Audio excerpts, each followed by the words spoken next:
Welcome back. Mickey 17 is a sci-fi comedy movie directed by Bong Joon-ho, who is the fantastic director behind movies like Snowpiercer and Parasite. This movie is primarily starring Robert Pattinson as Mickey, Naomi Ackie, Mark Ruffalo, and Toni Collette. This movie was actually originally a novel by Edward Ashton called Mickey 7, and it was altered and adapted for the screenplay in this movie by the director Bong Joon-ho. I was not familiar with the earlier book, Mickey 7. I know they probably changed some things, but if you're interested and you like this movie, I would definitely check out the book. I came in very fresh, not really knowing anything about the trailer, and I really liked this movie. So the plot of this movie is this is obviously set in the future where they have very futuristic tech, there's space travel, and there is technology developed that can essentially clone people. And much like would probably happen in the real world, when and if that technology was publicly known and used, it would be extremely controversial. It would probably be banned in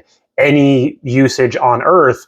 So there's all these kind of agencies that get together and they say, hey, let's try to use this only in cases of making expendable, clonable people in new world discovery research methods in space to further the human race. And that's basically the only way that this is allowed to be done. But the movie has a lot of fun. It's a comedy. The comedy was pretty good. There's still a lot of cool sci-fi adventure and action in this, but the comedy was really good. And I really liked Robert Pattinson's performance. He, played by Robert Pattinson, becomes unexpendable. He is not really doing great in life. He's kind of having a very bad run of things, bad luck. And he says, you know what, I'm going to do this. So he signs up for the program, not really reading all the fine print, but he knows what he's getting himself into. And he's going aboard this big intergalactic space mission to help do research and colonize this new ice planet, which also has local inhabitants that are these alien creatures they call creepers, and they're kind of these big slug-like caterpillar things, very similar to the movie Tremors. They kind of reminded me of the small versions of the graboids from Tremors. If anyone remembers that movie that used to be on Sci-Fi all the time in the late 90s and early 2000s. That's really the plot of the movie. Most of the whole film up until the conclusion is really centered around what Mickey is doing, the stuff that's going on this planet, the funny ways that he is just repeatedly dying and dying. But then something happens. There's a huge anomaly that happens called multiples, and on the 17th iteration of Mickey 17, they think he's dead and he's not. And they print out another one, the cloning machine, and now there are two Mickeys alive at the same time, which is a huge no-no for obvious reasons. And these two Mickeys meet each other, and then the chaos ensues. So they upload their memories and their consciousness each into the new body, so they kind of know everything, but they can have kind of different personalities. And 18 seems to have a largely different personality for whatever reason from 17. And so you kind of see them clash at first. They're also like going after the same girl. They do some funny stuff with that, you can probably imagine. And then you kind of see what happens. But essentially they end up needing to work together, because the best characters I thought in this movie was actually Mark Ruffalo and Toni Collette, who play this evil villain scientific leader couple. That's the best way to describe them. Their antics and the things that they're trying to do both on the space colony and establishing their presence and learning on the new world is what the whole mission is behind.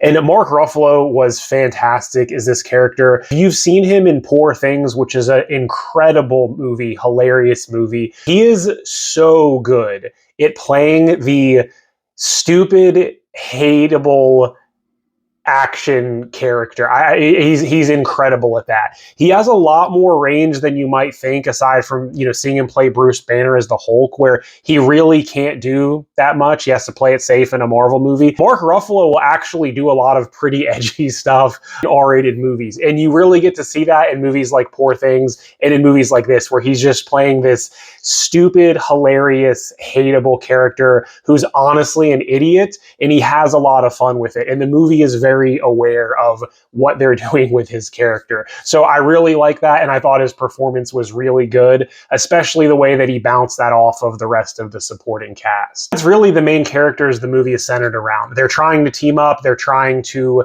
not let these guys take over this world that's full of these actually innocent, sentient creatures, the creepers, that may look kind of vicious and evil, but they're actually peaceful. And they actually save Mickey 17, which is why they initially assume that he was killed by them, and they print out 18, hence the multiples meet each other. So that's really what happens in this movie. And then the climax builds at the end where there's a whole battle and they're trying to do something. I'm not going to spoil it. And it all comes to a head, and they're trying to have a fight to stop Mark Ruffalo and Toni Collette, and they're trying to save these creatures, really save the world, because they are under the impression it's either going to be us or them, and somebody's going to die. So that's really what the movie builds up to, and it ends on that note. And honestly, a pretty satisfying ending that I thought worked really well. Overall, the movie was really solid. It's being pretty well received on both sides. I enjoyed it. I liked it a little bit more than I thought I would, going in cold, not knowing anything about the novel. It was entertaining. I had a good time. A couple minor points of criticism.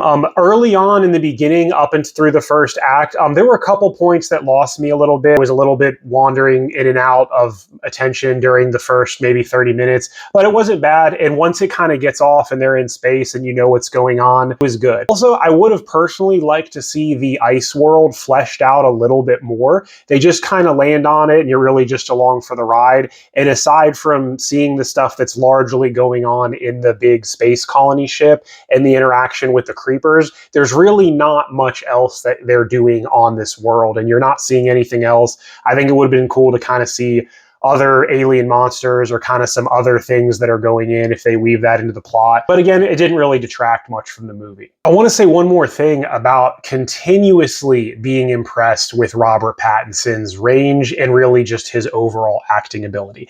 I've seen almost everything that he's done. He's a very good actor.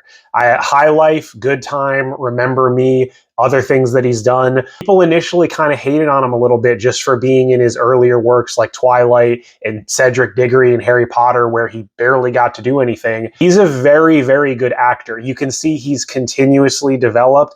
I really like seeing him. His range is very good. He can do comedy, he can do action, he can do drama, and he's really, really well-rounded as an actor. I actually really like him as the new Batman. I'm excited to see the next one that come out, but I'm really rooting for him. I like him in everything that he's doing, and I'm kind of excited to see more. So again, I would really recommend this because I think he does a good job playing off himself and getting to use two crazy different personalities and kind of stretch the comedy muscle a little bit. Otherwise, I don't really think there's too much else to say about this. They kept it pretty simple. The movie wasn't trying to be too complicated.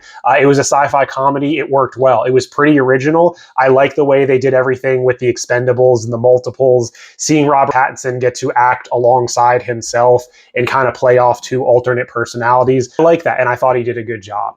That's going to do it for this review. Have you seen this movie? Put your thoughts down below. If you have, stay tuned for more. Thanks.